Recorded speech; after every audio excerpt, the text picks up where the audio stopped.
মুর্শিদাবাদের সুতি থানার গাঙ্গিন এলাকা, আর সেখানেই মহিলারা ঝাঁটা এবং লাঠি হাতে প্রতিবাদে নামলো। তার কারণ এলাকায় রয়েছে মদের দোকান, আর এই মদের দোকান থাকার কারণে মহিলাদের বাইরে বেরোলেই কটূক্তির শিকার হতে হচ্ছে। বারংবার বিষয়টি নিয়ে তারা প্রশাসনকে জানিয়েও কোনো রকম কাজ হয়নি। আজ বাধ্য হয়ে তারা ঝাঁটা এবং লাঠি হাতে বাইরে বেরিয়ে রীতিমতো ভাঙচুর চালায় সেই মদের দোকানে। এলাকার মহিলাদের বক্তব্য যে এখানে মদের দোকান হওয়ার কারণে তারা রাস্তায় বেরোতে পারছে না। ছোট ছোট বাচ্চারা তারা বাইরে বেরোচ্ছে, তারাও রয়েছে আতঙ্কের মধ্যে। এলাকায় বাড়ছে চুরি ছিনতাই, এমনকি এলাকার শান্তি বিঘ্নিত হচ্ছে। পুরুষেরা মাঝে মধ্যেই মদ্যপান হয়ে মাতাল হয়ে থাকছে, অশান্তি বাড়ছে এলাকার মধ্যে।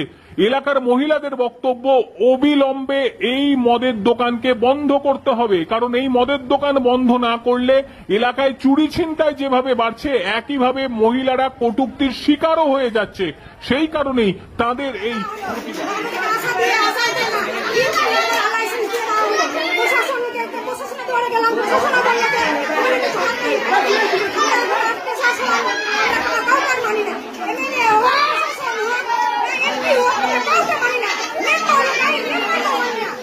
দোকান ছিল এটা